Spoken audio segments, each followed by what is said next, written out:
Welcome back, Itrad 2022 Fantasy Podcast. We are here live with my co-host, aka the commish, aka number one in points for, aka 2-0, aka Mr. Josh Allen, Stephon Diggs stack. I'm him.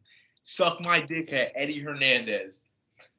And we have with us two other managers in the league. We have another front runner right now, Lamar and the Pandas, flexing his muscle these past couple weeks.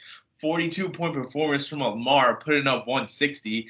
Then we got the sun god himself here, Diego Juniors, with his little squad that's showing out. Had a nice little win versus Julian this past week. Everyone, except for me, sitting here is 2-0, so hats off to everyone. I'm going to let my co-host take it away here. Appreciate the energy on that intro, man. That was a sensation right there. But won't waste any of our time here. We all know what we came for. This is our first rankings for the season we're going to be doing on the podcast. So won't waste any time. We'll get right into it with my number 11 spot, that being the owner of Black Sheep, Kenny Elliott.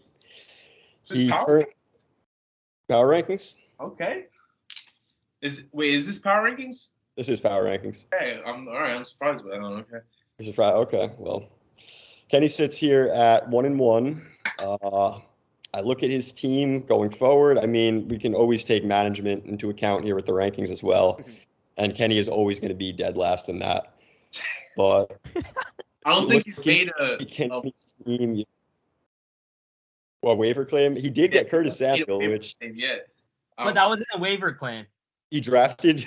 Yeah, he drafted him. He's probably the only person in the world who did that. But of course, that's panning out for him. He always has a random player that pans out. But the reason I have him so low, part of it is the management, but the other part of it is just the team. You look at quarterback. For some reason, he gave away Matt Stafford. He cut him for Brandon McManus, the kicker. Honestly, season long, I'd rather have Stafford over Rodgers. Green Bay has shown us they want to be a run-first team. Does Kenny know that? No. So he just goes off the names. Running back duo, I was a little bit more optimistic on them coming into the year with Eckler and Jones, but watching the Chargers through the first 2 weeks of the year, it's pretty clear that Eckler is not going to be a workhorse back like he was last year. 20 touchdowns. There's no chance he comes even close to that. Aaron Jones has been out-touched by A.J. Dillon through the first 2 weeks of the season. As an RB2, he's serviceable, but, I mean, a week like this week against Tampa, a great run defense, you got to be worried about his production. Then we look at his receivers. I mean, DK Metcalf, Amari Cooper. I'm okay with T. Higgins, but these are not guys you can really trust for consistent production. Even T. Higgins, who was his third-round pick, there's going to be Jamar Chase weeks. There's going to be some Tyler Boyd sprinkled in. Joe Mixon's going to get his. As your wide receiver one, not in love with that. Zach Ertz has produced for him through the first 2 weeks of the season, but we all know Hopkins is coming back at some point. He's not someone I'm particularly high on. And playing Josh Jacobs at your flex, I'm just not a huge fan of that. What is the ceiling? What is the upside here? I know Kenny had a big week last week with the Bucs defense. It was a fun, feel-good thing. I know it was unfortunate for my co-host here being on the wrong side of that. I honestly think that will be one of Kenny's only wins this entire season. I don't see him going over 3 or 4. So maybe I'm alone in that. We'll see. I'll pass the torch over here to the owner of Lamar and the Pandas, or as I know, Fear Pete's Tigers. We'll see who he has at the number 11 spot. So I have New Jersey Sopranos at 11. Guy's team is just awful. On paper, it looks good, but it's just bad. He won't trade any of his players to anyone, and he just insists on keeping the same team. And he has Chris Godwin at his flex. I don't even think Chris Godwin is playing this week. Godwin will not be playing this week, no. And he has Kenny Golladay on his bench, so he's just wasting a spot on his bench. And he made a horrible trade to Wilson, which was Miles Sanders for Elijah Moore and Stevenson. I think Stevenson's going to be on the waivers soon, so I don't know what stuff's going to do for him. And, his bench is just horrible. And I just think, he's not even going to win one game. Wow. Okay, wow. Wow. Horrible. He plays Castro next week, Strong and he's just gonna get killed by Castro. We're not going to win a single game. His God, team is very bold. bad. I mean, You're watching there's- this, guys. You need to go out there and prove these haters wrong. You said you're not going to get a win in the whole season? Dude, I think Sonny's overreacting. I mean, it's a long season. Like, I think he's just been unlucky, to be honest. Like, No. I will No, say, Sonny are thinking a lot along the same lines here. I do have the New Jersey Sopranos at my number 10 spot. Sonny hit on a lot of good points. Wasted bench spots with guys like Kenny Galladay. Injuries haven't been that great to him so far. He has lost Keenan Allen week 1 he went out, he missed week 2. May or may not be back this week. But Justin Herbert suffered a rib cartilage fracture this week. That's concerning to me. That's a big red flag. That's something that's going to hinder him the rest of the season. Those typically don't heal well or at all, really. So he's going to be getting kind of juiced up, getting some injections each game. We know how the Chargers team doctors are. They cost Itrad Taylor his job in the past. That's just a joke. That's not really going to take away from Herbert. I don't expect another punctured lung. But with Derrick Henry at running back, he was a big fade for me coming into the draft in the first round. That Titans team, it doesn't take Sherlock Holmes to really know that they don't have I don't want to be the after the fact guy, but going into the season, they lost 5 of their top 6 receiving yards leaders. They have a bottom 5 ranked O-line per PFF. And they have like a bottom 5 ranked defense as well. So there's a number of factors. Things are going to get better for Derrick Henry, to be honest. I am very worried about him. Yep, it's just a name at this point, and I've used that term a lot, name value. And I think, a guy was sitting there at the number 9 spot. You saw Derrick Henry, and didn't put enough thought into that pick. You look around the rest of the team. Keenan Allen, even when he is healthy, Brandon Cooks, guys like Hunter Renfrow, Chris Godwin in that loaded Bucs offense. They just signed Cole Beasley as well. I mean, how many receivers do they have? What is the upside on this team? Like, what is the most points this team is going to put out in a week this season? Honestly, maybe like what's on your screen? Oh, fucking won't show. Just see Castro's face. It's King's Dead by Kendrick Lamar. Fitting for that team, but yeah, I think this might be the lowest scoring team in the league when it's done. I'm sure he'll get a win at some point, but if things stay the same, I don't think it will be many. It's hard to not expect at least one of these players to boom. So weeks. A bit of an overreaction to call to say he's not going to win a single game, but yeah, it's not too outlandish, I would say. It's not impossible. I will say that. No. Yeah, it's not impossible. Okay, at 10, I have Black Sheep. So I guess Eddie and my rankings are like somewhat similar, but the one thing that I think that's gonna haunt Kenny this season is passing AJ Brown and drafting DK Metcalf. That was just a horrible pick because that was actually everybody said it was horrible when it was. And I know Kenny does not know about football, but you just have to see like it's AJ Brown. Like he's a great player. Next to him said what, Eddie? All capital letters, draft Brown. Wait, during that when it happened? As it was happening while he was on the clock, he was sitting 10 feet away from me. Did he look at his phone? Like, yeah, he drafted from his phone and he just laughed. DJ Metcalf. Like, I don't know. And looking at Kenny's like situation with his team, like Aaron Rodgers is not going to be a good fantasy QB this year. So that's another like bad thing about his team. But his running backs are good. I like Eckler and Aaron Jones. So those two players were keeping him games, but the rest of his team is just not like, I don't think it's gonna get him more than at least like 3 wins. But I like Zach Ertz, and Zach Ertz is like, I guess, I don't know. He had 11 and 15, so that's a good pick. But everything else, like his bench, he shouldn't be starting Curtis Samuel this week against Philadelphia secondary. So someone should tell him that he should start Amari Cooper. But I don't think he's gonna change that. So whoever plays Kenny this week, I guess you have a bye this week. You guys want to take a guess what pick Aaron Rodgers was picked at? You guys remember? 78 for Yeah, I Aaron looked Rodgers. at it. It wasn't guess. Jeez, man. Horrible.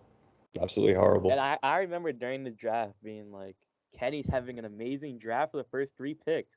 Oh, and Josh First we Jacobs. I forgot he picked Josh Jacobs, which was a bad, awful pick too.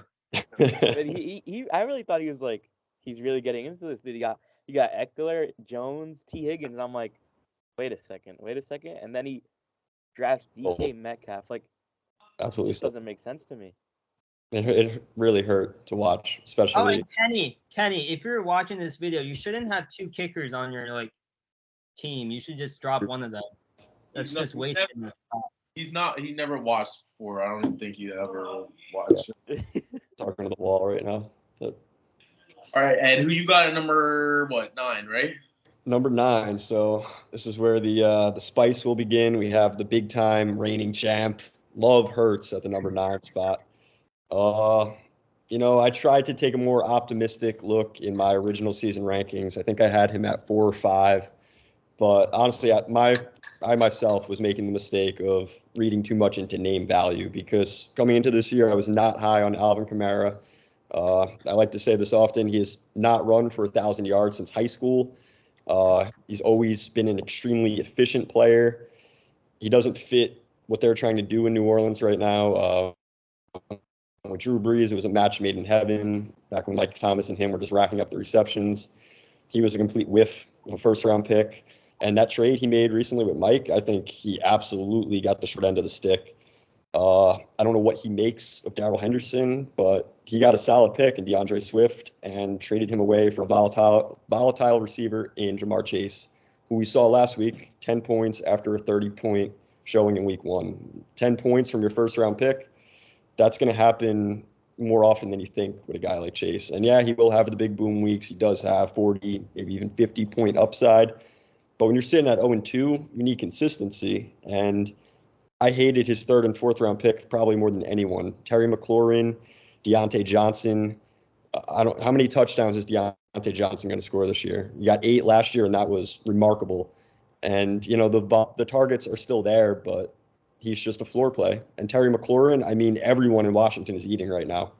And if it wasn't for a couple of deep catches, both week 1 and 2, McLaurin's outside the top 50 receiver. So, I mean, I can go on and on. I mean, DeAndre Hopkins is not saving this team. Tyler Lockett's best days are behind him. Joe Burrow, he'll have his weeks too, but that's not who I want as my quarterback 1.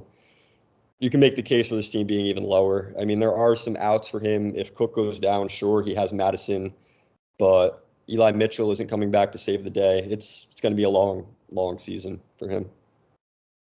Damn. Okay. Sonny, who do you got at number 9?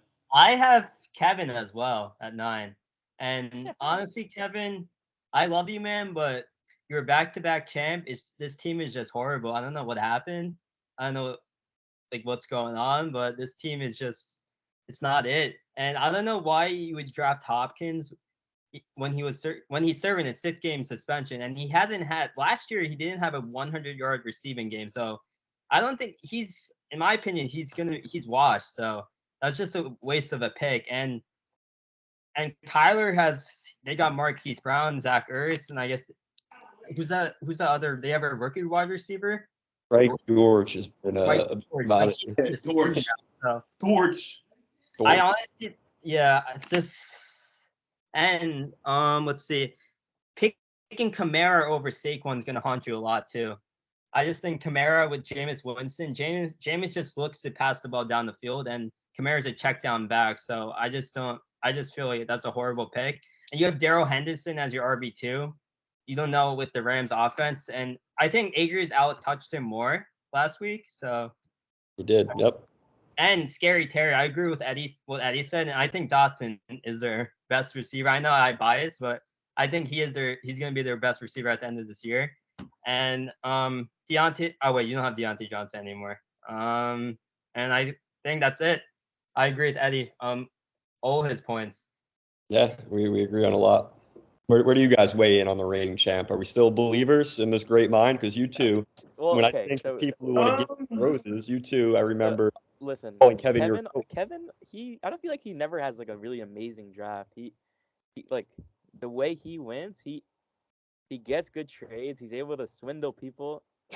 With this past trade though, I do think I think Swift was just like way too valuable to give up. I that's why I don't like. I do like Jamar Chase, which he got right from that trade. yeah. But and I like that maybe it's a stack, but there's days that they're not gonna do great together. It's just I don't know. I Something? Oh wait, if you yeah. want to say. Go ahead. Okay, so last year Kevin had Eckler and Cup, I think, right? He had Eckler and Cup. Yeah, This the year he ultimate doesn't team. have any player that compares to them. So that's the difference from last year and this year. He doesn't have that good player. I guess Chase, but when Higgins is there, like Higgins is healthy, Chase's numbers aren't going to be like in the 30s, maybe like 20s, sometimes maybe 30s. He'll probably have one explosive game, but I don't think Chase is going to win him that many games. And he doesn't have those explosive players. I'm looking at his team. Like, I'm not like. I kind of liked the trade for him before Sunday when the Bengals looked like absolute dog shit against Cooper Rush. I mean, I know the Cowboys got a good defense, but 6 sacks and like they were only had like 10 points like halfway through the fourth quarter. That's kind of concerning to me. I thought before Sunday I kind of liked it, but after Sunday, I don't know, man. Bengals I think might be major flukes of last year, and they might just have that Super Bowl slump kind of season this year. It might just not be a Bengals year this year. And if it's not, then yeah, it's that trade probably not going to go well for him. It's just odd to see the quarterbacks because they made a trade earlier in the week swapping Yeah. Murray and Burrow. And I mean, I don't know if it's just me. I hate Kyler Murray, but when we're talking fantasy, he is at least a tier or two above Burrow because what he does with this. I don't know why people do that. Why do they do that? Mike could have drafted Burrow. Like, why would he? Yeah, Burrow is for. I don't know. Very shot. But I think we spent enough time on the afterthought that is Love Hurts. Oh my god. There's taking major heat today. Who are we at? 8, right? Number 8. So I think I had you a little bit lower, my fellow co-host here, the Uzumaki clan, to start the year. Top But, 8. I gotta give you some credit here. I mean, obviously there are some things that we wish would be a little different.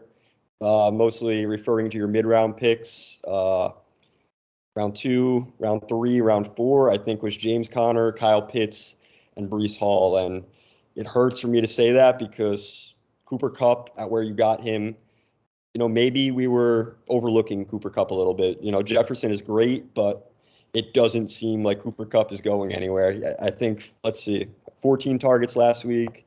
He has 29 on the year right now through 2 weeks, 15 and 14, 33 points in both games. This guy is not going anywhere, man. And then Jalen Hurts on Monday night really, really impressed me. He is taking a next step at quarterback. It's him and Allen, the top 1 and 2 in fantasy. And for where you got him, you definitely got the better value. Rashad Bateman was one of my guys coming into the year. You got him at a great spot too. It's mostly the reason why you can't be any higher right now, and it sucks you're 0-2 because you have put up points to this point. And if you had better matchups, your record might be a little different. There's like one other person in the league that wouldn't be 0-2 versus my 2 opponents. He's Julian. I got 150 dropped on me week 1. I put up 130 with no flex with a goose egg from Devonta Smith. Yep. Then I played Kenny this week, who put up 86 points week 1, and then he goes for 162. That is unfortunate. I was just Put up 120 with -8 for my defense. I think Justin's been getting fucked with the matchups. Dude, I got like 15 points dropped on me already. Like nothing hurts more than being on the wrong side of a Kenny Boom week because we all know that they are. He's gonna have just a bunch after of he these, like, bro, when it was like halfway through the third quarter in the Thursday night Chiefs Chargers game, and Eckler had like 5 points, I was like, oh yeah, like, we gotta win. Then he ends the game with 18 points. I'm like, oh my god. I'm like, all right. Then we get halfway through the fucking Saints game. The Saints got 25 points on fucking, or Bucks got 25 points on defense. I'm like, all right, I guess it's just one of these fucking weeks, man. Then Aaron Jones goes out there on Monday night and fucking scores 35 points after he did shit last week. It's unfortunate. I think, you're not dead in the water by any stretch. You have some guys. I mean, Cup and Hurts, they provide elite floor each week and that great upside. I don't know what James Conner's outlook is this year. I don't think it's anything like it is last year. I mean, I think he has opportunity though, as long as the Cardinals could keep scoring efficiently. Like he left the game first drive after halftime. He had 7 points. Darrell Henderson got what would have been his goal line touchdown, and he would have had a whole nother half. As long as he could get me 15 points a week, that I would be fine with that. If I got Cup and Hurts, then I don't have to worry about having a great other running back who could maybe just get me 10 points. I mean, he got hurt, so I don't know what the fuck his deal is, but the biggest fear for him is exactly that: is his durability. Is he gonna? Dude, he played 15 games last year. But that was an outlier. Every year before that, why did Pittsburgh move on from him? The dude couldn't stay on the field. But I mean, Breece Hall's a rookie. Maybe better days are ahead for him. Kyle Pitts. I mean, Arthur Smith needs to be put in jail for what he's doing right now. Kyle Pitts is way too talented to be scoring 2 points each week. Yeah. I mean, dude, the dude had the best rookie tight end season of all time, 110 targets, And that was underperforming. He could have had even more, but I think I like to hope better days are ahead, but we'll see. It can go a lot of different ways at this point. What are you thinking at number 8 there, son? I have You Wish Wilson. I know Eddie's gonna disagree with this, but I just think Wilson's team is awful because he has I guess 3 good players in Joe Mixon, Devontae, and actually just those 2 players because Zeke his first 2 weeks he had to combine 10 points, 10 for 52, 15 for 53. Zeke's not good anymore, and that I feel that's he doesn't have an RB2, and his flex Travis Etienne. I was high on Etienne. I thought he was going to do well this year, but it just looks like it's James Robinson is back, and it looks like he's commanding the backfield. And I don't think Etienne is going to have. I don't think he's going to do well this year. He had 8 points and 8 points, and Wilson plays Eddie this week, and Eddie's team is just. Eddie's team's amazing. I joke around with Eddie a lot, but I feel like Wilson's gonna get killed this week. But I feel like Wilson's gonna put up in many games because the Miles Sanders trade was good for him. If Miles Sanders is, I guess the Eagles has the best O-line in the league. He has a good RB2 in Miles Sanders, I believe. Yeah, and I love Mixon a lot, and he's playing the Jets this week. But other than that, his bench, I guess Carson Wentz, maybe he might do well in some games because I don't think Derek Carr is a good fantasy QB. He had 13 and 18 the first 2 weeks. I think he just wanted to force the stack. Yeah, it's like Joins doing with Justin Jefferson, Kirk Cousins, Justin Jefferson. Exactly. So, and I guess that's it for Wilson. Yeah, we've had very similar rankings to this point. I have Wilson 1 spot higher at number 7. I'm a bit more optimistic on Wilson. I thought he had a great draft. Obviously, ETN isn't going to pay off that 3rd round value, but I don't think he's going to be a complete whiff either. James Robinson, yeah, he looks good right now, but Jacksonville did invest a 1st round pick in this guy just a season ago. He is extremely talented. He's only played 2 games in the league to this point. And it's not like he's counting on him to be his RB1. I'm sure some people out there drafted ETN in the 3rd round, hoping he would be an RB1. Wilson has one of the deepest teams in the league. And yeah, he's got Mixon and Devontae for his star power. And then after that, it's just a lot of kind of middle of the road guys. But, to me, Jerry Jeudy, I think he has another gear that we haven't seen yet. He looked good that first week. That Denver offense has been atrocious to this point, but I think there's a world in which both him and Sutton, can both be top 25 guys. Juju didn't do much on Thursday, but if I had to bet on one of the Kansas City guys to kind of step up and be Mahomes' go-to receiver, it would be him. Higbee, he got off waivers. Carr, he got off waivers. He's an invested owner. He's out there. He's eager to get better. He's eager to win. I think he got Jacoby Myers off waivers as well, and you might look at Jacoby Myers and be like, who's that? That's just a name. But he is like not that far off. If you're looking for a Deontay Johnson type guy, you could take Deontay Johnson in the 4th round, or you can get Jacoby Myers for free. And I think, what would we all do? We'd take the guy for free who's going to put up similar numbers. Mixon, I was very high on coming into this year. He's been off to somewhat of a slow start, but I would be encouraged by his passing game usage.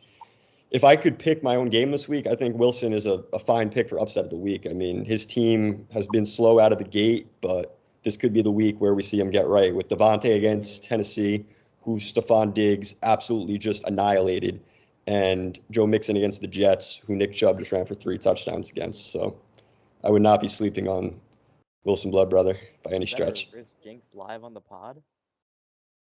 Just being real. Live reverse jinx. With Travis Etienne, I think he has better days. I think you're right. I mean, played with Trevor Lawrence, so fortunately got injured.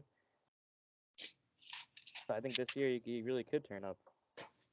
So in week 1, he should have had 2 touchdowns. I mean, Lawrence sold him on one throw in the end zone, and another one that was on him. He dropped. But if week 1 goes that way, I don't think we're perceiving James Robinson as this, set and forget RB2. We'd be a lot more optimistic on ETN. So we'll see. We'll see what happens down the line. Okay. Who do you got? Number 7. I have Justin at 7. I'll take that. I just feel like Justin's been unlucky. Like his running backs aren't good, but the rest of his team is I feel like it does like thinking if I would have just picked someone else like at fucking 3, like those are the money rounds, 2, 3, and 4. Jalen Hurts and Cooper Kupp are gonna win him a lot of games. That duo is amazing, and I'm a believer in Bateman. I want Bateman, but I don't want to give up anyone on my team because Bateman's looking like he's gonna have 1,000-yard year, and he looks like he's Lamar's #1 target. So I feel like he's gonna have better days ahead of him. And let's see, Devonta Smith. I know he had a goose egg the first week, but he looks back on track. So that's good for Justin. Then let's see. And Breece Hall, I feel like with rookie running backs, like the first 2 weeks, he had 10 and 13. Like he's gonna have one game where he goes off. So it's just the Breece Hall is just an investment for Justin that might pay off in other weeks. And who does Justin play this week? I played Julian, unfortunately. That's wrong. But like I said, Justin's been unlucky. He plays Julian, the second highest scorer in the league. So, and I think that's it for Justin. It's funny how our ranking. I mean, we didn't talk about this beforehand. I think we've had flip-flop 11 and 10, flip-flop. What are we, 9, 8? They've been very similar. I think we both had Kevin at 9. Yeah. We'll see if that trend continues. Number 6, I have my good pal Mike with the Kearney Satriales sitting at 1-1 right now. There's room for him to shoot up these rankings pretty quick. That trade he just pulled off with Kevin, like we already alluded to. Definitely think he got the better end of that. Mike was a little bit weak at running back kind of coming into the year, but now he has a set and forget RB1 and Swift. I could be wrong. Let's double check. I think Swift only had 7 touches last week, 5 carries and 2 catches, and he still put up 17 points. I think we're sleeping on or maybe not anymore, maybe the word's out, but the Lions are pretty talented. Their line is definitely a top 5 unit in the league. Swift is very talented. I mean, we've seen Amon-Ra St. Brown pop off like insane, like no one could have ever believed. This team, Dan Campbell is like the, I don't know, feel-good spirit on Twitter. We always see videos on him. I think the Lions were Hard Knocks' team this year, so. I think the word is dickhead. Yeah, that's better put. But, yeah, I love Swift. I love the move he made there. It's funny, Mike actually has my same receiver core from last year with Deontay Waddle and CD. CD, I was very high on him coming into last year. I got him in the 3rd round. Mike took him in the 2nd this year. And I think he kind of paid for that wide receiver 1 production. The volume seems to be there with the targets. Week 1, he only had 2 catches. Last week he got I think 7 from Cooper Rush. So, he's a serviceable wide receiver 2 or flex, but that second round grade, I'm not sure he's ever really gonna match that. And then J.K. Dobbins, I was pretty high on him coming into the year when I thought he just had an ACL tear, but he tore like everything there is to tear your knee. He tore his ACL, LCL, hamstring. I mean, his knee was absolutely shredded. That's why we haven't seen him yet. I've never heard of anyone coming back from an injury this bad, so I don't think it's a guarantee this guy comes back and averages 6 yards to carry like he did in his rookie year. Baltimore has always used a kind of committee approach, and not to mention Lamar Jackson's going to get his fair share of touches. So I'm not sure Dobbins pays off that either, but he's definitely going to take over for Gibson, who he has at some point right now. Overall, I hate TJ Hawkinson. I'll hate that, but I mean, that's not going to sink his lineup. I just wanted to get that out there. He's ugly. He's terrible. And I heard Mike say one time that he liked him, like he was bragging about him. It's disgusting. I hate TJ Hawkinson. But other than that, he's got a team. Waddle, we just saw the potential. I mean, absolutely insane. I want to say 19 targets, almost 200 yards. He is an absolute star. He got him at a great price. If he overspent on Dobbins, then he got a steal on Waddle in the 4th. Yeah, and he's another active owner. He's always making trades on waivers. I have no doubt that he's going to be there in the playoff hunt. Okay, I have Mike at 6 as well. So, Nice, man. And I agree with all of Eddie's points, and I think that I just want to tell Mike. I think Mike, you should just keep your team as is because your team's pretty good right now, and like this team can win you games. I feel like you won the trade with Kevin by a lot because Swift, like Eddie said, he only had 7 touches and he put up 16 points. That's amazing. If he had like 20 touches, like I wonder how much he would put up. And Waddle is up and coming receiver. I remember Mike telling me Waddle's gonna have a chase year, and that could be possible. Yeah. And the only one, I guess maybe CeeDee Lamb, we just have to see how he does. But I guess last year with Rush, CeeDee Lamb had some good games. So, and it depends how Mike Gallup comes back. But I have Mike Gallup. I'm hoping he does well, but we'll see. But all in all, I agree with mostly everything that he said. And Dobbins too. I think Dobbins is going to do well because Baltimore rushes the ball a lot. And since Lamar didn't get paid yet, I feel like he's not going to, once Dobbins comes back, I feel like he's not going to rush as much. That's just my opinion. It might not be true, but I feel like Dobbins is going to be fine. Solid points. Smart mind. Diego, you have anything to say about Mike's team? Son, I really like your analysis work here. I think you got potential on the pod. I'm thinking the same thing, man. No, I like Mike's team all the way through. To be honest, I don't think he has any weak spots. Maybe CeeDee Lamb is gonna pick it up soon, hopefully, for the sake of him. But Hawkinson's garbage. Well, I mean, sure, but I'm a believer of tight end. It doesn't really fucking matter. There's 3 tight ends in the league that are really gonna get you points. But Jalen Waddle, dude, he's gonna score enough points that you don't need a tight end any matchup. So, and I like his running backs. I think Kevin really just fed him, tossed him a bone. I was fucking crazy. I feel bad for Kevin. Everyone's going on, and I think Kevin got worried. I think he got worried. He just lost a game, lost 2 games. What am I gonna do? I don't know. Nah, I like the outlook for Detrialis. Gotta love the Mike love here. Great energy he brought to the league. Great 12 man. Can't believe we waited an extra year. Every 10-man league I'm in is just so cringe. You try to trade, you look to even form a trade, it's nobody needs players. It's ridiculous. Then you think of the people who do 8-man leagues. That's just stupid. All right. I believe we're on the number 5 spot now. And we have our first undefeated team, I believe, in the form of Castro's Palace. Not exactly sure where he stands in the points production, but I don't believe he's 59.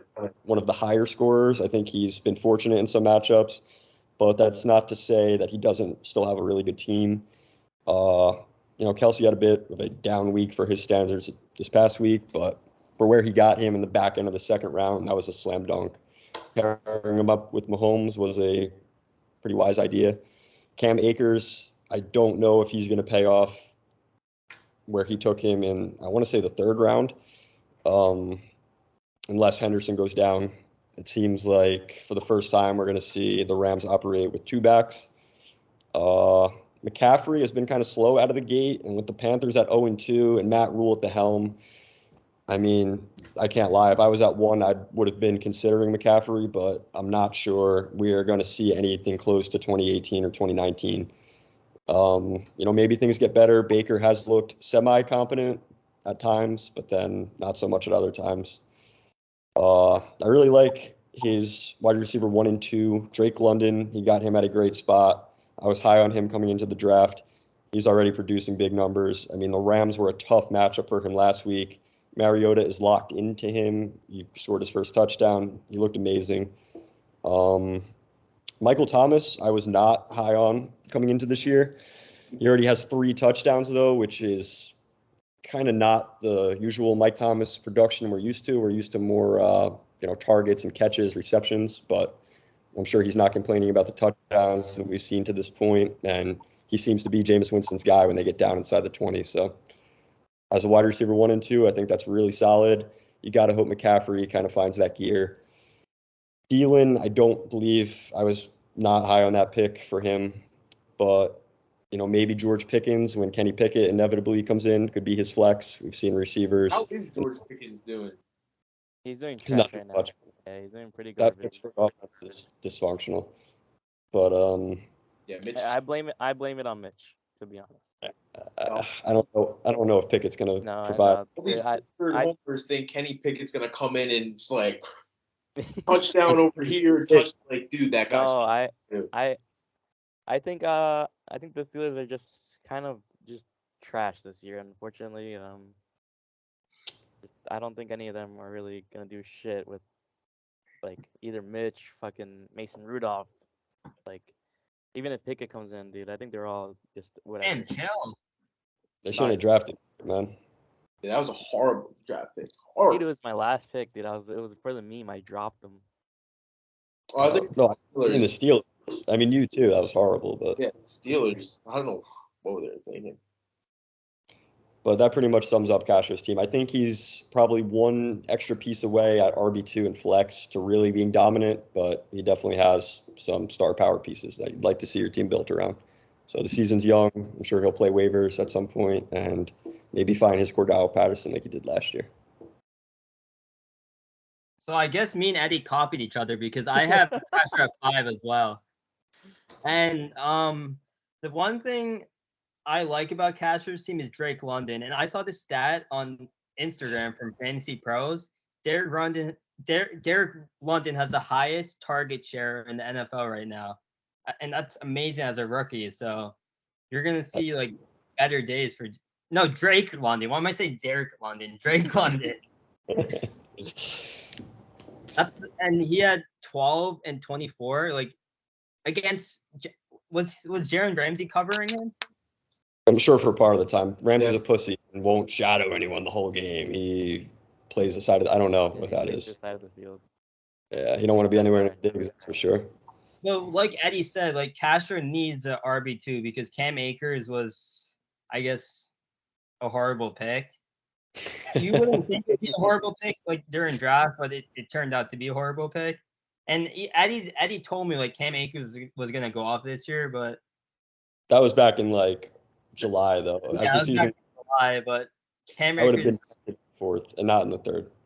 he does not look good. And Thielen as his flex, I feel like Eddie said, if Castro gets a new flex and RB2, he can be a very scary team. His team is scary, but it's just those two positions are what might cost him some games. It won't cost him this game. He's playing Guy, so Jesus. yeah. I mean, got a pretty easy matchup there.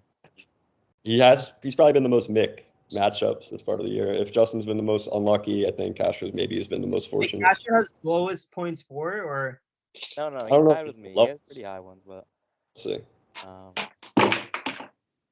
Wilson has the lowest points for. Castro one- scored 117 and 1, and he scored 141 was a good week. But What sticks out with Castro is his points against are 184. yeah, So yeah, that is that's by the far and point. away lowest in the league. But I mean, that's not his fault. He's 2-0 and he's doing some things right. So Drake London was a great pick. sure was the Waddle of this year. That's who I compared him to. All right, time to. Against my points against, like I'm literally playing like an extra person, like in one of my games. I'm going up against 2 teams. Like, Shit like that seems to last the whole season too, for whatever reason. Like if you're I know. intense, I don't know why, but hopefully this year maybe that'll be broken. I think I'm gonna get like 160 drop on me this week too. Like I'm playing fucking Julian, so. But Great. no, I feel like we can. Yeah, we can wait till we go pick him. I do have the man himself, the Cardiac Kids, up here at the number 4 spot. I don't remember exactly where I had him to start the year. It may have been dead last. It was definitely bottom 3. But it's time to give Jewel a little love. Yes, I still stand by. He whiffed on picks 4 and 5 with, I mean, CEH right now is a top 5 back. But when you look at his usage, it's not what you want to see from your 4th round pick. He has been unsustainably efficient. Julian is a big believer in him, and yeah, he looked good on Thursday night, but I just don't see that team committing to him as a 20 touch plus, a week type player. Jarek McKinnon is locked into the passing down work, and it seems like the goal line work too. So that's a huge red flag for me. He did get Jeff Wilson for, I believe, $41 off waivers a week ago, and with Trey Lance going down, I think that's going to age very well, at least until Eli Mitchell comes back to inevitably make that backfield more messy, like it always seems to be. But that's looking at the weak spots in Julian's team. If we look at the strong spots, Justin Jefferson, Tyreek Hill, it's hard to make a case against that being the best duo in the league right now. I'm sure if you wanted to, you can make a case for some others. I don't know if you can. It would be tough. Hill, I mean, it is the scary Dolphins going great. up against them. It is like they could both drop 50. The thing that sucks is fucking.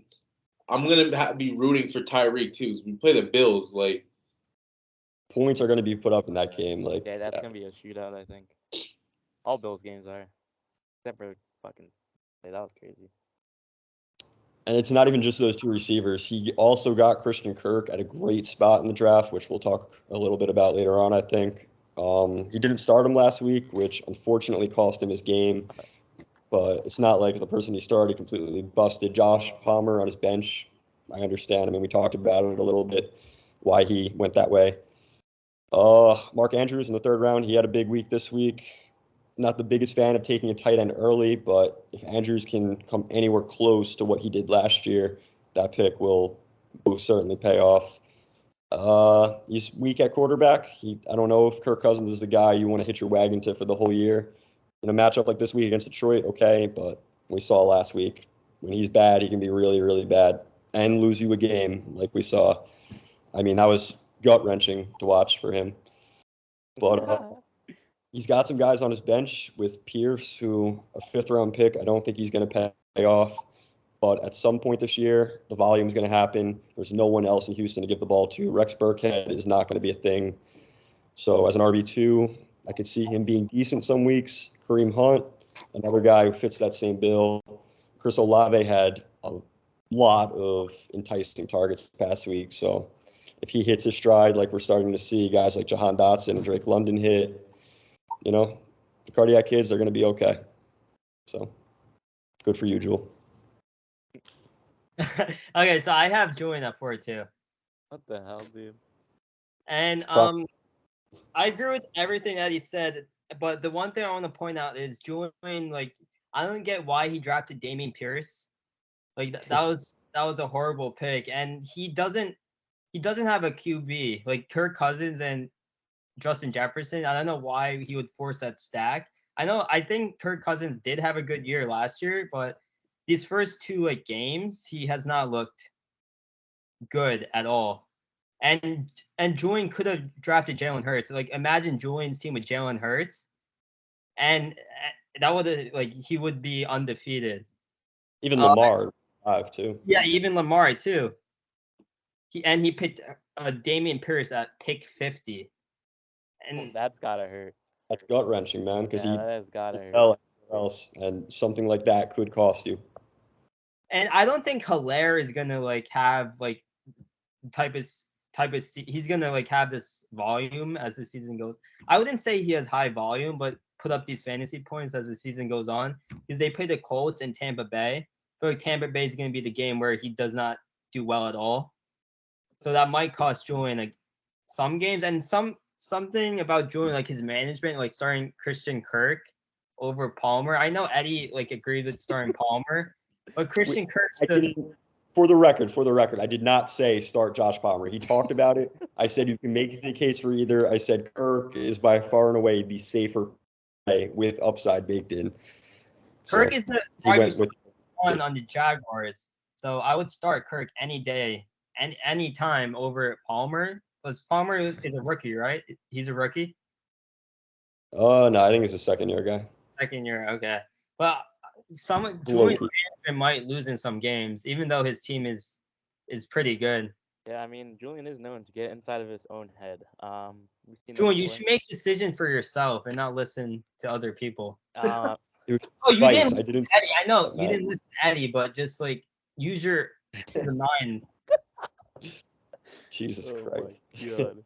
Well, they go up against each other, Josh Palmer and Christian Kirk this week, so I wonder who he goes with. He's starting Kirk right now. Yeah, I think he said Kirk is his season-long flex start. Yeah, he's gonna keep him the entire season now. Where does that bring us? The top 3. Top 3. I don't know what this Lamar and the Pandas shit is. For the record, you'll always be Fear Petus Tigers by my book, and that's who I got at number 3. Back to Fear Petus Tigers, man. I don't know what the shit is, because it wasn't Lamar and the Pandas. It was Cook and Pandas. Yeah, I don't know what that is, but so I'm sitting at 2-0. I'm sure you're feeling pretty good. You had a very nice scoring outlook last week. I don't remember exactly what you put up. I want to say it was around 150 or 160. Lamar Jackson, where you got him, awesome spot. He was on my radar in that same range, round 5. Jonathan Taylor had a down week last week, but season long, I don't have any worries for him. James Robinson, you did very good landing him as an RB2, because Damian Harris was not going to be that guy for you for the whole year. I don't know if James Robinson is, but for now, we're not complaining. He's the guy getting all the touches there in Jacksonville, so I'm sure you're happy about that. Start with the better receiver here, Deebo Samuel, who you actually took after DJ Moore, I think. His stock has done nothing but go up these first 2 weeks. Eli Mitchell going down gets him in the backfield more. Trey Lance going down further emphasizes the need for that rush, production in the backfield. He had 8 touchdowns last year rushing. I don't think he's going to come close to that, but getting him where you did for the kind of work he's going to get is an absolute steal. If things stayed the way they were with Lance, I don't think he would have ever come close to really producing that. But as it stands today, we're pretty much right back in the same spot we were last year. So I'm sure you're feeling pretty good about that. DJ Moore, I'm not particularly high on. I don't think he's going to pay off that second-round pick you got on him, and we'll talk about that a little bit later on. But Gabe Davis as your flex, that Buffalo offense, I'm sure we can all agree, looks absolutely unstoppable. Gabe Davis drawing number 2 coverage from defenses. He doesn't need the volume that Diggs is getting to absolutely just pop off the season and be a top 20 guy. You can honestly bake into his projection a touchdown a week, because Josh Allen's going to look his way when they get down close to the goal line, and even when they're not, this guy does not leave the field. They love him as a blocker. They love him as a route runner. This dude does everything. So another great value there. And, I guess it's worth mentioning Jahan Dotson. I don't know how often he's going to see your lineup, but you definitely have to be encouraged with what he's put out to start the year. And Darren Waller, too, has produced at a tight end. There's really no clear blemish in this roster as it stands today. So very good team. Yes, and I gotta say, you drafted a really good team, man. James Robinson was like, let me see right here, pick 121. Like, this is a range where like kickers were fucking going. Like, defenses and kickers were like fucking going round 12, 13. I think Bill's defense probably went before Robinson. So yeah, that was a great pick. Darren Waller, I hope he keeps doing good for you, man, because like he fucked me over last year too. So I hope he does good this year. Honestly, I really do. You got a lot of bench depth too. Damian Harris, Jahan Dotson. You know, JT's gonna JT. Lamar's looking great. But I do have one thing I want to ask you though. Dontre Hilliard, $30 bad. How are you feeling about that right now? Honestly, the way Derrick Henry is looking right now, I feel like Hilliard might like he might like do something. Like week 1, I think he had 20 points, right? He had 20 and 2 touchdowns. Yeah, 2 touchdowns. He had 3 But receptions. you could see him score it again the rest of the year. I'm not sure. No, I feel like he can like maybe put up 10 points a week. No, that was horrible. I should just got. I'm thinking of something like good, but no, that was just awful. I should have got Jeff Wilson. You could have got him for less, I think. Yeah, honestly, for $10 more, you could have just got Jeff Wilson. But yeah, okay, we won't hang our hat on the negative. No, I think he has an awesome team, dude. Gabe Davis at your flex is probably just amazing. As Justin said, James Robinson at that value is third. Chad even thought of him, even on my radar at all. Yu-Gi-Oh.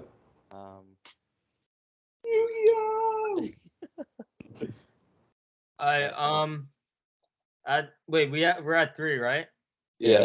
Okay, at 3, I have bad vibes forever. Forever. Looking at Nick's team, I kind of feel bad for Nick for Trey Lance, because Trey Lance, I felt like he was gonna end up as like a top 10 fantasy QB, and now he's stuck with Matthew Stafford and Tua. But those are 2 honestly good fantasy QBs. They might end up in the top like 20. And also, I feel like Dalvin Cook is just having a down year for Nick, and I don't think he's gonna have like. I don't think he's the same Dalvin, and that's one of my thoughts for this year. That's Jake Getta's team, bro. Also, I think George Kittle. I think Eddie's high on Kittle. You're not high on Kittle? Yeah, it's a 5th round.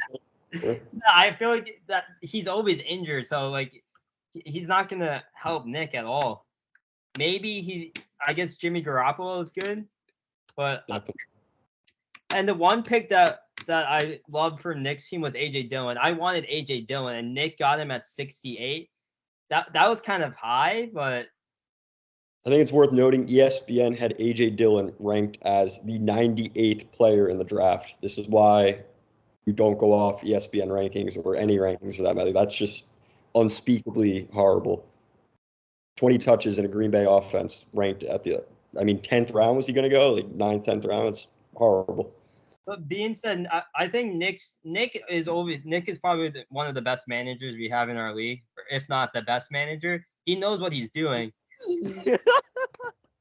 And he got because the Nick Chubb pick was amazing. Like I thought Nick Chubb was not gonna do well this year, but he had 22 attempts for 141 in week 1, then 32 points with 3 touchdowns week 2. Like Nick Chubb he's gonna do this consistently. That's a great pick for Nick, even though Dalvin Cook has not been living up to his first pick in the draft. And I feel like let's see what else. Nick's bench is okay. I guess Brandon Ayuk. He has a lot of wide receivers. He's just his running back. Just AJ Dillon, I guess, his RB3. But all in all, I feel like Nick's team is like there's no flaws. Okay. I will say about Nick Chubb, I love the guy, but he's not going to be playing Carolina and the Jets every week. So I think that's just an aspect we got to look. That's a good point. It's a very good point. Seems like we finally have a little bit of deviation or change in our rankings here, son. I have at the number 2 spot, the man on the bottom right corner of my screen, the man who was kind of on the fence about his energy coming into the draft this year. But sitting at 2-0, I think that energy has skyrocketed. He's feeling a lot better. And how could you not be feeling good at 2-0? This team is looking very solid. We'll start with the bright spots. Definitely the deepest receiving core in the league. He's got 5 guys that you can consider starting, and that is a great problem to have. Amon-Ra St. Brown, the easiest guy to talk about here. In the 6th round, he is definitely a top 10 guy at this point that we're putting in our lineups.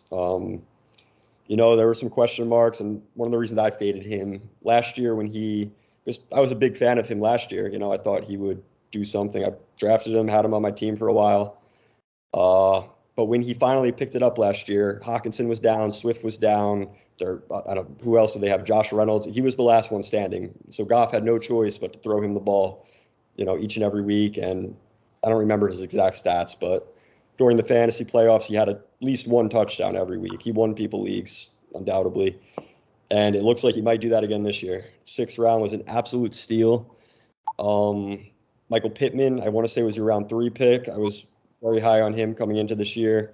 He showed us kind of what he's made of week 1. I know he played Jacksonville, but we saw how bad the Colts look without him this past week. That team needs him badly. He is the number 1 guy there. He's going to produce, I'd say, top 15 numbers pretty confidently. Then you got the boom bust guy, Mike Williams. Sure, week 1 wasn't great, but we saw when he hits, he's going to hit.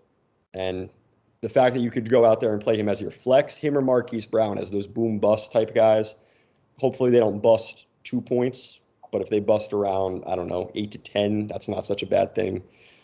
This is just, Garrett Wilson too. Who knows what he's going to do? We've seen rookie receivers absolutely take over. I wasn't a big fan of Najee Harris, where you took him particularly. Personally, I would have gone Mixon there, maybe even considered Diggs or Devontae. Pittsburgh is just hard to buy into. They have quarterback questions, obviously. That line is atrocious. Najee's going to get all the touches, which is great, but I don't know how many touchdowns, how many targets. Like last year, there was a game Big Ben threw the ball to him 19 times, which was unbelievable. But we've seen a little bit of that from Javonte in week 1. He got, I want to say, 11 targets or 11 catches, something ridiculous. He could, if we had to pick someone to be like JT was last year, Javonte is the low-hanging fruit. He's the clear pick. I think Melvin Gordon gradually gets phased out of that offense. Hopefully Russell Wilson hits his stride. And if Javonte Williams can be a top 10, maybe even top 5 guy, this team is going to be virtually unstoppable. So I'm glad you showed up for the draft. I'm glad you bought back in, and I'm glad you're reaping the rewards right now. Can you guys hear me? Yeah. Okay. Now. Okay, at number 2, I have Diego as well. I agree with most of Eddie's points, but I just want to point out Diego's team. I don't think there's that many weaknesses, but you can obviously his QB Jared Goff and his tight end Hayden Hurst. Like those are just the 2 weaknesses on this team. I think Diego has the deepest team in our league. Like any week, like he can start whoever. Like even his running backs. Patterson that was a great pick, and he's still their RB1 in Atlanta. And Singletary, he's gonna have his games. Like the first 2 weeks, they weren't that great, but he's gonna go off like maybe 1 game or 2. No games, no games. I just drafted him. I'm an FAU man, and I don't know, man. He's not lit. Oh, I didn't see that Diego has Russell Wilson, so I guess we just have to see how Wilson does. Right now, Wilson's not looking good, but yeah, I'm just trying to play the matchups. Like, I like the stack with Jared Goff, but Russ is just scaring me off. Oh, Sun God and Jared Goff. I did not look at that, but Diego's team is scary. I play him this week. It's going to be scary for Diego, but we'll see. Yeah, 2-2-0 teams. That's going to be interesting. We'll talk about that in a little bit. But I should have definitely mentioned the tight end spot for you. But honestly, the rest of your team is so good, it's not worth spending that much time on. Number 1 spot may come as a surprise to some people, but to me, this team is in my opinion, the most complete team, and I don't think they really hit their stride yet. This is bad vibes forever. He was 1 in my preseason rankings, and he's 1 right now. Eddie. Do me a favor and point out. Well, this is the PG kids channel. Point out the weak spot in this team right now. Dalvin Cook has not come close to hitting his stride in that offense. You know, it's a new offensive system. They're still figuring out the run game there and the passing game usage for him. I have no concerns with Cook. Chubb, I don't, like Diego said, that was a perfect point to bring up. He's not playing the Jets in Carolina every week. I think we'll see this week is a week where he might score under 10 if he doesn't fall in the end zone. He, in a PPR league, as your RB2, you're okay, but there are weeks he is going to disappoint. A.J. Brown was the steal of the draft. That Philly team looks great. The blood isn't just on Kenny's hands. I mean, you can make the case for a lot of people before him. All right, but that's like the worst one of them all. Like, was Justin Herbert? Should he have really been the second quarterback off the board? I don't think so. But I was again sitting right next to him saying A.J. Brown, but I will never get listened to. Anyway, next team, I mean, you got 3 great running backs. That's always a great formula for success. A.J. Dillon, he was one of my guys last year. I'm upset that I couldn't take advantage of ESPN's rankings and get him later in the draft this year. Mike Evans, A.J. Brown, he's got guys like Treylon Burks, Brandon Ayuk on the bench who have upside later in the year. We don't got to spend all day talking about it. There's no weak spot here. He got 2 serviceable quarterbacks this week. Some people might say he spent too much, but in my opinion, the fab is there to be spent. You play the best matchup. Stafford has Arizona this week. You play Stafford. I don't know. Tua's going to play the Jets twice a year. You play him then, you know. You play the matchup. He's in a good spot. He's honestly in a better spot now that he is without Lance, that he can just play the matchup. So, big believer in Mr. Bad Vibes How do here. you think Ayuk's going to do without Lance? I think with Garoppolo, I mean, he's running all the routes there. I don't want to talk him up too much because I like him, but I think he's in a better spot as well. All the 49ers stock went up without Lance. true. At 1, I hate to say it, but at 1 is Eddie. Eddie's team with Josh Allen and Diggs, like that is scary to play week in and week out. Like this week against Miami, that's gonna be a shootout. And I feel like Diggs could go for 30 points again. And I feel like Diggs was a great pick at 11. That might be one of the best picks in our draft this year. Diggs is the wide receiver 1 right now, and he's gonna continue being it. Even though I feel like Davis is gonna Davis didn't play last week. Because he got him, bro. That's definitely part of it. Davis didn't play, but like Josh Allen and Diggs are like this. Like, Yeah, Gabe Davis not getting in between there. Like, that's true. That's true. And I like the trade for David Montgomery. That was great for Eddie because I feel like You told me I got fleeced. I'm just I'm just saying stuff. But Funny antics. But Saquon, week 1 he went off. Week 2, I guess how many points did he have? He had 11 against Carolina. 11, I think.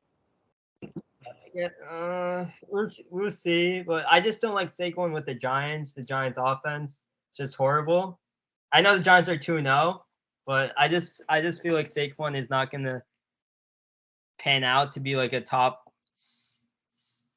7, 8 running back in the league in fantasy. really?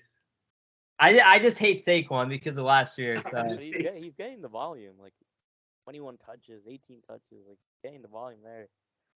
I think, it's just a matter if he gets hurt or not. I don't want to wish injury, but he was out like 6 weeks for like an ankle injury because it was swollen. It wasn't even sprained. And I like Sutton a lot. Sutton's gonna have his days where he goes for 30 points. Like he had 21 points without a touchdown, and he had 11 targets. And Goddard was a great pick at 107 because Hurts looks amazing. Hurts this year, he looks different. And let's see what else. And Pollard can even make his way into Eddie's lineup as a flex as well. Monty. His Zeke is not the same anymore. And Pollard, like last week, I think he had 19 points. But the one Eddie, I think you should drop Mooney to the waivers though. That's just a waste. Better days are ahead, my friend. No, dude, Justin Fields sucks, man.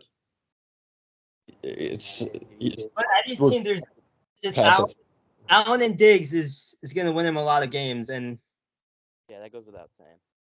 Like I'm scared. I'm scared of Eddie's. Just the Buffalo revenge tour this year is just it seems inevitable at this point. Like they went out there, dominated the Super Bowl champs. Not that the Titans are really roster-wise, I guess, that good anymore, but this was a team that's been in the divisional and AFC championship round the past 2 years. They went out there and literally just dog walked them like it was like nothing. That shit was insane. It was like 42-7. Like that doesn't happen a lot in the NFL. Like you see a blowout, it's like, maybe like 28-10 or like, dude, 42-7. Like that's a fucking. Diggs and Allen sat down in the third quarter. Like that's how bad it was. Like they put up those numbers. They didn't even play the full game. It's crazy.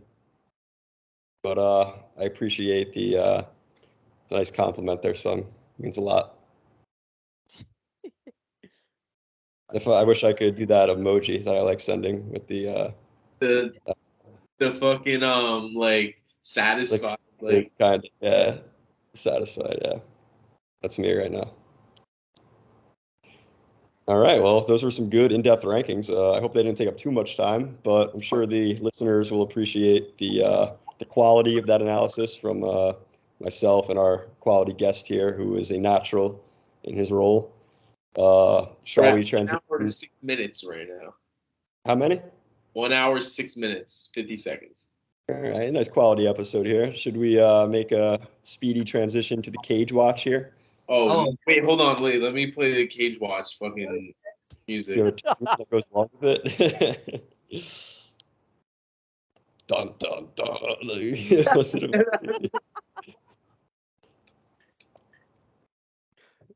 Man. Cage Watch. Da-da.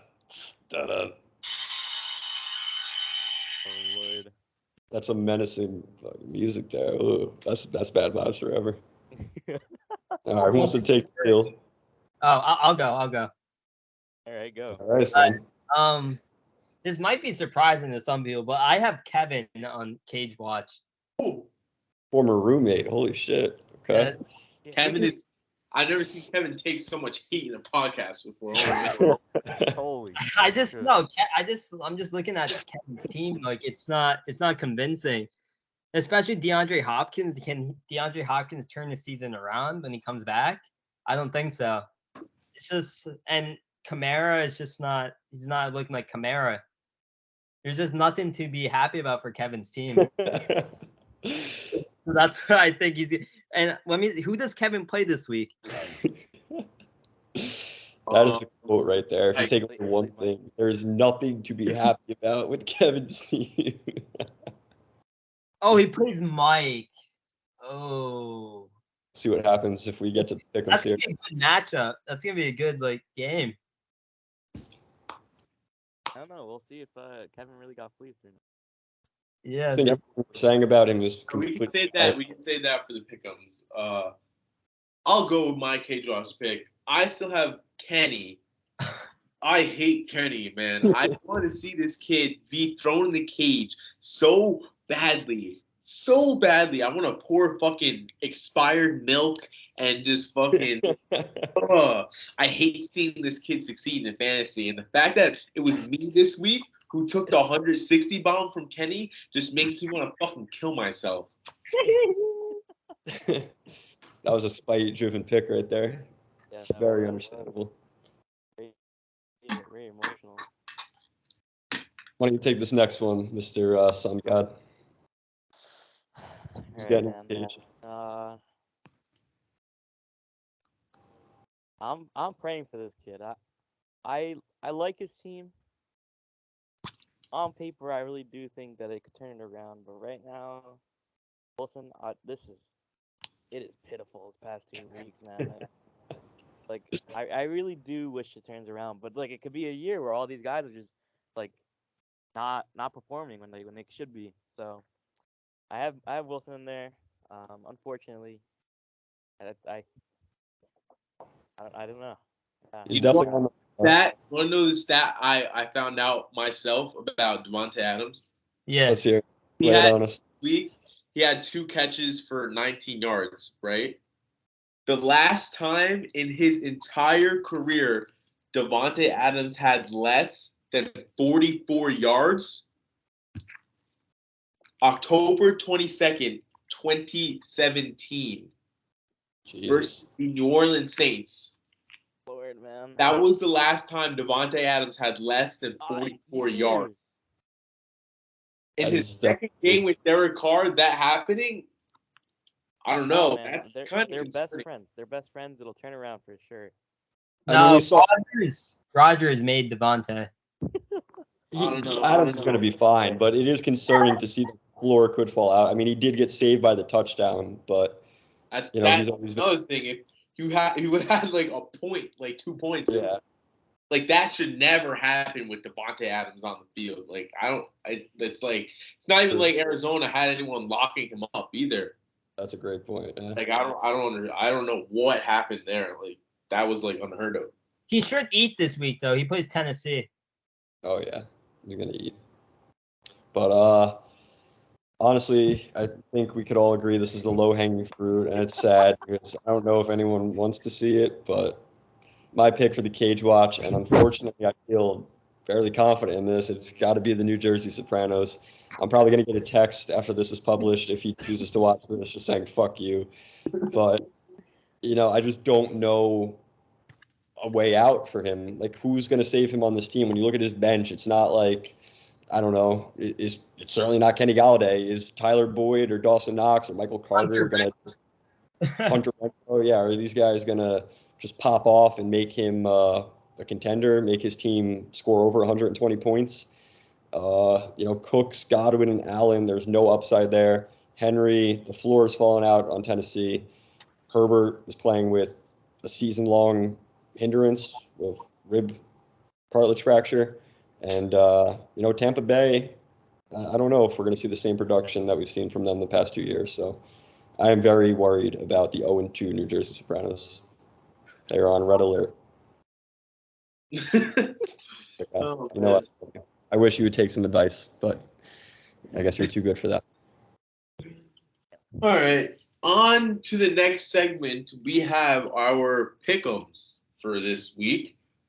I'll start off here with my game of the week. I have my 2 fellow guests here on the show, Beer Pitas Tigers versus the Diego Juniors. I had this game as my game of the week. Not only is it 2-0 teams, you really got some good matchups going on between them. You got Lamar versus New England, which I think for Lamar is kind of like an important game for him because every time he's played New England, I feel like he hasn't performed well. And if you're in the AFC, like I feel like that's kind of like that milestone thing where like you could go play New England in New England and like shit on them, Like I feel like that is what gets you as like that kind of like higher level QB status, just because like in New England, they got Belichick and they got the defense always. I mean, they're not JT, J Rob versus Najee and Javante. I don't know what's gonna happen with this Colts Chiefs game. Like, are the Chiefs like just gonna keep like kill the Colts like they've been getting killed? Probably on offense, yes, but I don't know about Colts defense. Like, is it? I mean, the Chiefs defense. I'm sorry. Like, are the Colts gonna be able to put up points? Like, they got shut out by the Jaguars. Like, that's concerning. So it's kind of hard. I think Diego might have a little bit of an edge there for the running backs. I mean, Diego's wide receivers are also have pretty good matchups. It's really hard to pick who could come out because I can see either team winning this game. I think I'm still gonna go with Sonny here, just because I don't know. I feel like if the Colts get shut down, it's kind of going to be neutralizing for both sides. If JT and Pittman go out there and lay eggs. But I just think there's a little bit of bust potential more on Diego's side with how Najee's kind of been looking. He's not that explosive. San Fran defense, is no joke for Javonte. You kind of need Amon Ra to hit that boom game again. If the Colts don't do anything, Mike Williams is a boom or bust. So like Mike Williams goes out there and lays an egg. Is Keenan back or no? Is Keenan playing this week? Yeah, he might. It's like a coin toss, I I think. guess it depends what happens with that, but I think the boom is bigger for Diego, but the bust is bigger for him as well. I think Sonny's got more of a chance of averaging out like a nice 130. It's well put. This is also my game of the week. I'm looking at the matchup right now. Originally, I did have the Diego Juniors, but then I look at the Virapitas Tiger side, and you could easily make the case for him as well. I am going to stick with Diego here, but it is a complete coin flip. Not only is this the game of the week because they're both 2-0, I think this may also be the highest scoring total between two teams. Ultimately, I'm less optimistic on DJ Moore versus New Orleans. Deebo Samuel versus Denver, that could go 30 points or that could go sub 10. Gabe Davis, hopefully he gets on the field, and if he does, I think he'll have a decent week. But I'm a big believer in Mike Williams against Jacksonville. I think we might be in for another boom week. Amon-Ra seems to have a very safe floor and a very big upside. Hard to go against him right now. If Pittman's back against Kansas City, that's a great matchup for him. You got to hope Najee falls in the end zone and doesn't leave you completely flat, because if that does happen, there's the route for Sonny to win. And it's a bit interesting to see Javonte played against the San Francisco defense. You're starting the San Fran D and Javonte. There is an avenue in which that could work out, but I'm not exactly sure if the chips are going to fall exactly the way you need. But I am going to go with the Diego Juniors here by a very slim margin in the game of the week. All right. Next up, Black Sheep versus Bad Vibes Forever. Don't really have too much to say about this game. I'm rooting against Kenny. I hope he loses, so I'm taking Nick. You got Rodgers going up against Tampa Bay for Kenny. Eckler going up against Jacksonville. Might be a good game for him. Then Aaron Jones also he's got going against Tampa Bay. You got your quarterback and one of your running backs invested in the game versus Tampa Bay defense. Mind you, he's still starting Tampa Bay defense as well. I hate him. It works out for him. It's Kenny, so who knows? But I just think Nick's got better matchups. He's got Dalvin Cook looking for a nice bounce back versus Detroit. He's got Stafford versus that fucking fraudulent Cardinals team. Mike Evans is out. He's got Julio at a nice wide receiver 2 spot. AJ Dillon versus fucking Tampa Bay. I don't know if I like that play necessarily in the flex, but it's like, who else is he really going to start? But Kittle might be back this week. So he's got also primetime Kittle, which is different. Primetime Kittle is different. I one time came back on Kenny like 40 points primetime Kittle in a Sunday night game. I think you could very easily make the case for this being the lock of the week. We won't spend a lot of time here, but a lot of the points you hit on, Aaron Jones against Tampa, Aaron Rodgers versus Tampa, starting Tampa defense, how are you going to pick him to win? We don't really need to go any further than that. It's terrible management. He won't put any thought into it, and Nick has enough good matchups on his team where I think he'll win pretty handily. I think I was thinking it's gonna be lock of the week. I think Nick has it for sure. There are a couple routes to victory for.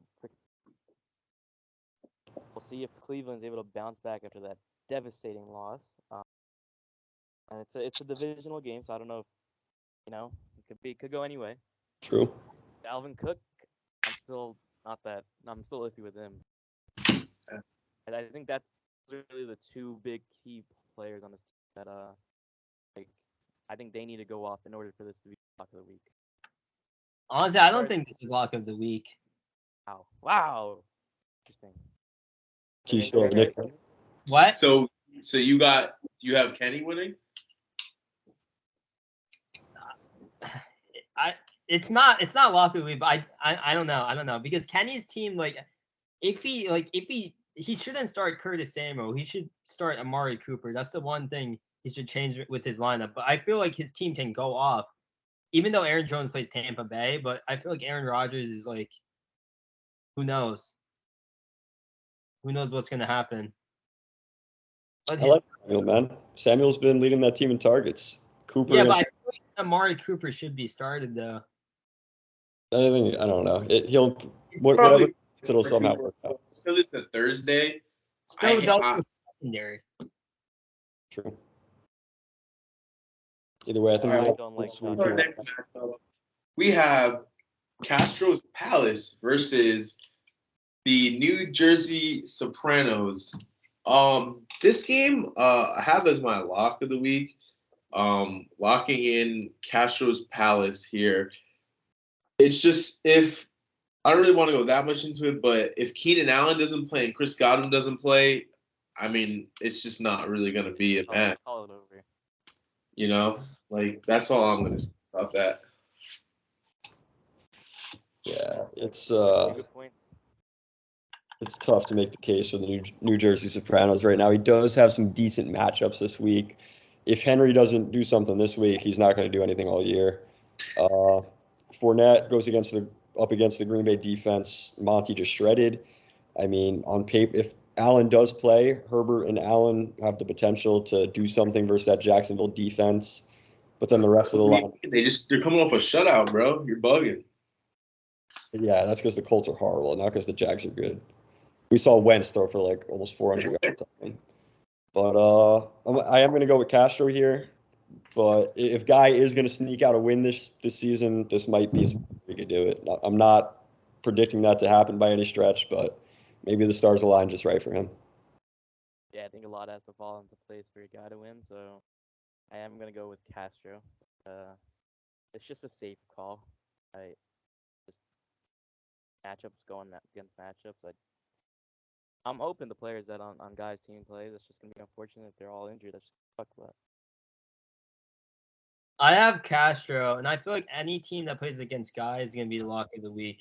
Oh my god!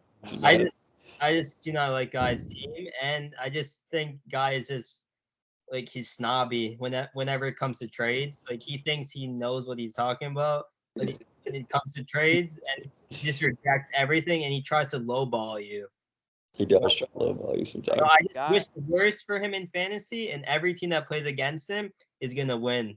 Lock it right. every single week. I have one thing to say to you. I think if you want to make a comeback in the league, because right now people are really doubting you, I think you got to take a risk on a trade.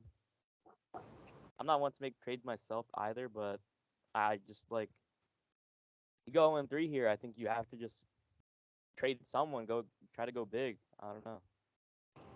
My thoughts. Yeah, everyone loves a good comeback story, Guy. So you got this, man. You're gonna come back. No one's rooting for you more than me, man. I've always been in your corner. You just won't use me, so I don't know. You won't use me. All right, on to the next game. We have You Wish versus Suck My Dicka. You could call this Lock B of the week. I'm just gonna. I don't know. I just feel like Ed's the team. If Saquon goes off like this, just kind of wraps. Because Diggs and Allen are getting you 50 points. Monty's playing Houston this week. Houston's actually hasn't been looking that bad. They had a good game in Denver. I mean, I know Denver sucks, but has been sucking. But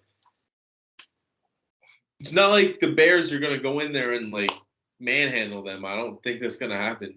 Oh, yeah. I don't think are good. Who's on that Houston D line that we can't fucking pancake, man? Monty's going for 200. I just don't think the Bears are a good team, to be honest, at all.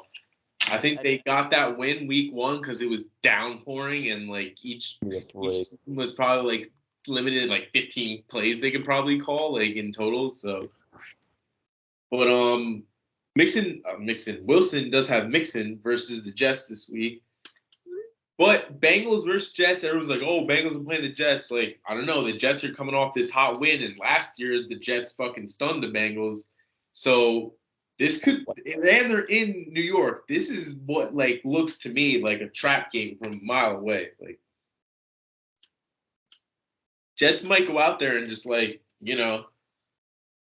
fucking like the defense.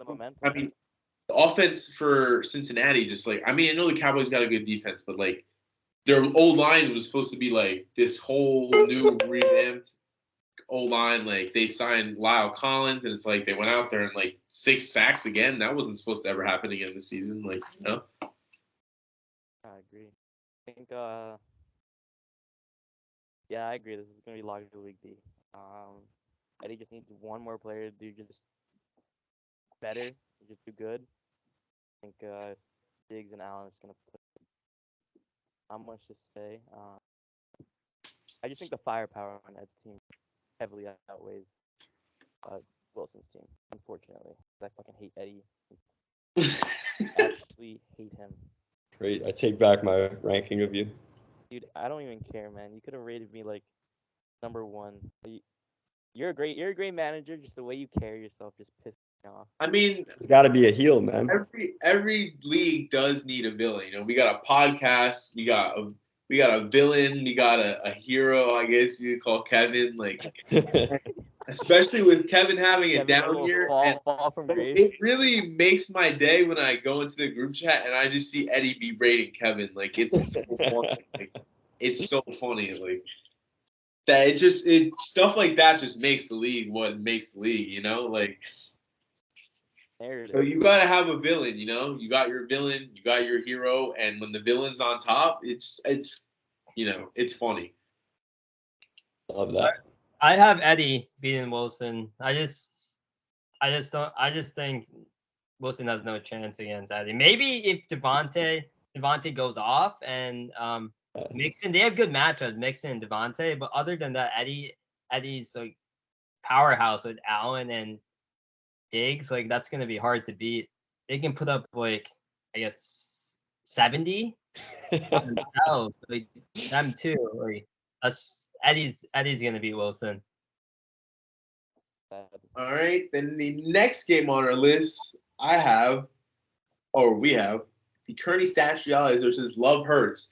And this is where I'm going with my upset of the week. Kevin getting his first dub this week. Ed, why do you say that? I'll let you go, and then I'll go. All right, so I know I was just talking up the Jets kind of, but it's also the same thing. Like, if the Bengals are like kind of need that angry win, that get back win, he does have a stack with Burrow and Chase. So if there was going to be a week where they went out there and got their first win, like, it's got to be versus the Jets. Burrow and Chase go for, 150, 2 touchdowns. Like, for Chase, Burrow probably throwing for 300 with 4 tutties. So you never know. Like, if they're gonna go off this stack, it's got to be this week, is what I'm saying. So, not that I don't like Mike's team, but I don't really particularly like Kyler Murray this week versus the Rams. I mean, I just think Kyler's so fraudulent. Like, in like big, like, he had that nice comeback against the Raiders, who were just fucking idiots. Like. But just what I saw in that playoff game, I know it's 2 different teams now, but his character, he's not that guy like that. He's just not. And they're in Arizona this week, but I don't know. I think he's going to get exposed again. Waddle versus Buffalo, I feel like that's going to be a good matchup for Mike. I don't really know what to expect for Buffalo versus Miami this week. Like, I'm not trying to get my hopes too high right now. I know we just came off of that great win, but it's like, it's the Bills. We haven't beat the Bills in 3 years. We have not beat them. Brian Flores was 0 for 6 versus the Bills. And our defense didn't look great in the first half. And if we go out and play in the first half on defense, how we played versus the Ravens, like Josh Allen, Well, what better way to kind of close out the pick'ems of the week than shit on Kevin one last time? My lock of the week, no bias, in all seriousness, is the Kearney Statualities against Love Hurts. What you alluded to with Chase and Burrow, that is the only avenue in which he has a chance here. I mean, you look at the rest of his team. McLaurin against Philly, I'm sure he's staying up at night how excited he is to watch Darius Slay lock his shit down. Tyler Lockett in 2022 with Geno Smith throwing him the football is starting at flex versus Atlanta. The strength of their team is their outside corners. I don't see Lockett. He had a decent week last week. I don't see that happening this week. Irv Smith Jr.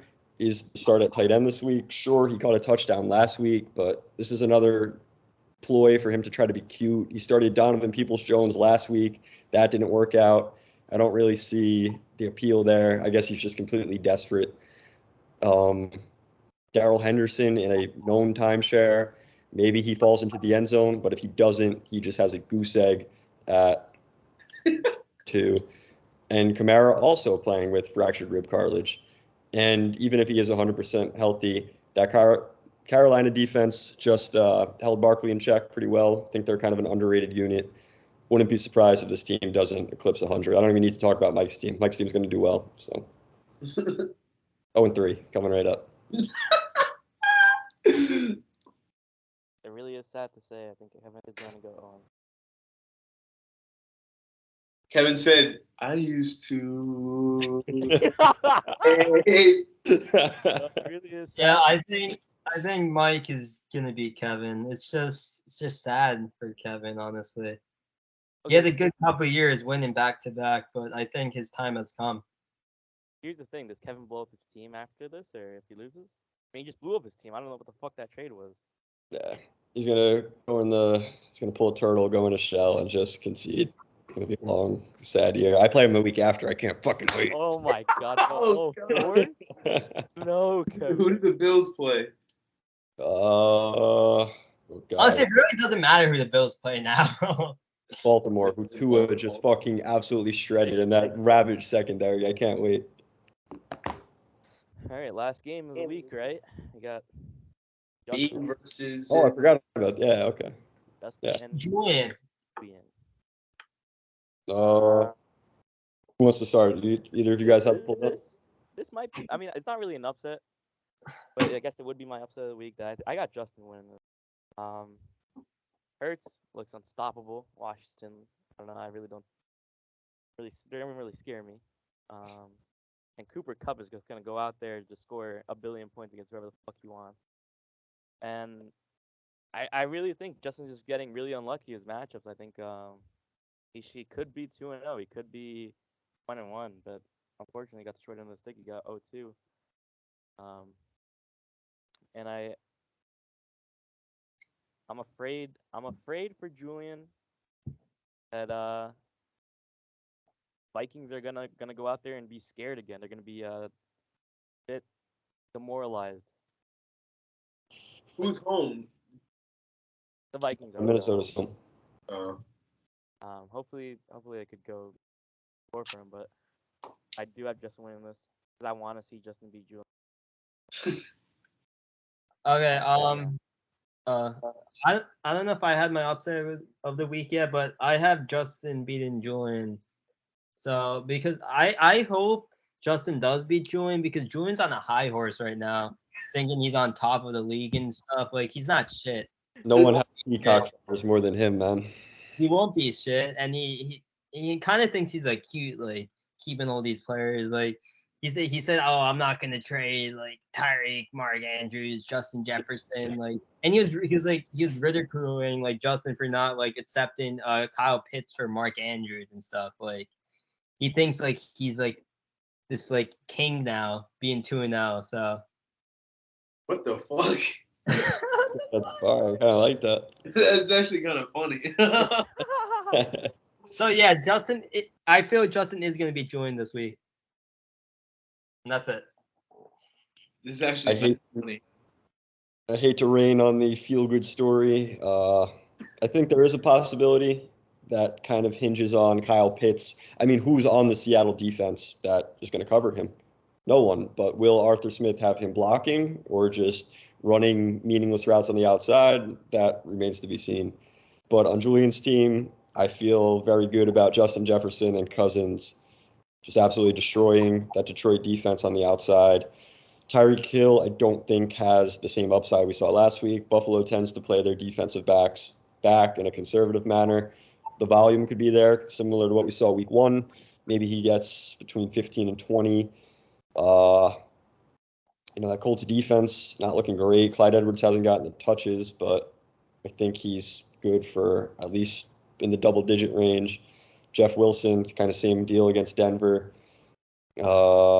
Christian Kirk, Mark Andrews, just more steady production. There's more question marks on your team, Justin, than I see on Julian's right now. I don't think Breece Hall at this point is someone we can rely on, and the same could be said for Devonta Smith.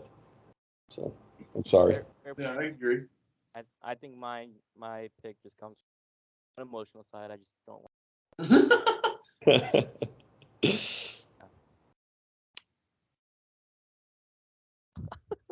Yeah, no, I picked Justin because I just don't like Julian thinking he's the top of the league right now. His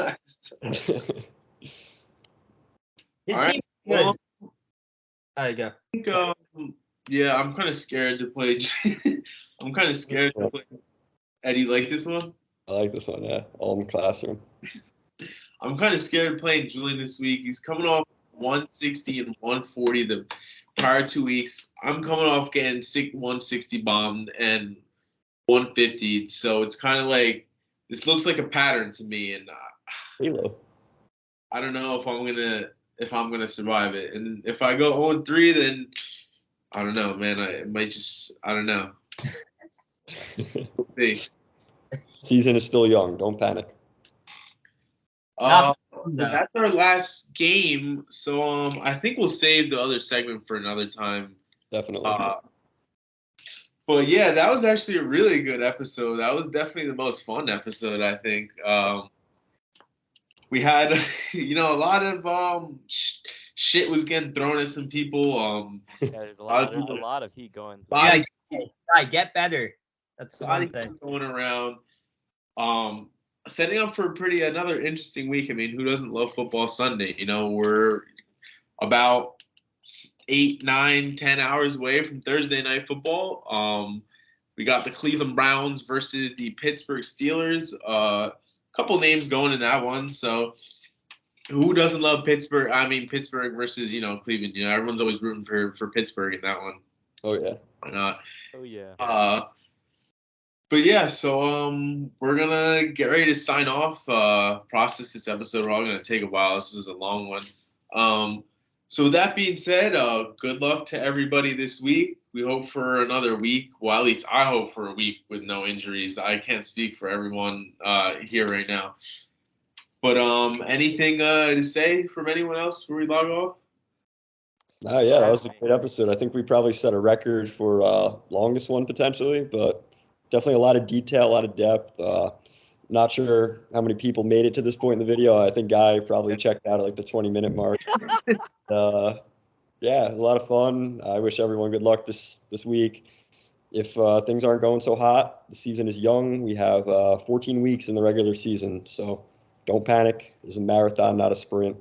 And, good management usually wins out in the end. So wish everyone good luck moving forward. Yeah, good luck, you guys. You guys are the teams I wish to see in the playoffs. Guy's not making it. I think that's just a given. That's the lock, I think. That's the biggest lock. But good night. I do also want to thank you guys for coming on. Sonny and Diego, great guests. Hopefully we encourage more guests this to come on in the future. Great energy, great analysis. Hope to have you on again in the future. I love being on here. Thanks. Yeah, man, no problem. With that being said, if you watched for an hour and 38 minutes and 48 seconds straight, that's love right there. So, shout out to you if you watched this straight through like that. We'll be back at here probably in 2 weeks or so. I think 2 weeks is good. Reply in the comments if you want what you think is better. Weekly podcast, bi-weekly, 3-week. Let us know, I think a nice lengthy one like this, almost 2 hour, every two weeks or so. Yeah, I like that. It fills in a lot of space. Yeah. All right. Well, it's getting late out there. So good night, everyone.